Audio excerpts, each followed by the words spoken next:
So you want to learn how to do a slip stitch. So I'm just going to chain one and turn my work here and just say that you have a row of either chains or single crochet, double crochet, something, and you want to do a slip stitch. So you're going to stick you have your loop on your hook, then you're going to stick your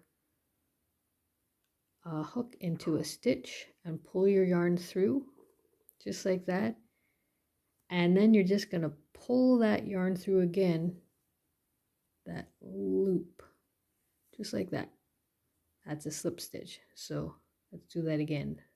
Pull yarn through and then pull it through, so you're not yarning over more than once, you're just pulling that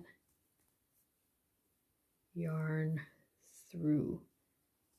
So pull that yarn through and then pull it through, and that creates kind of a nice finish and edge to your work.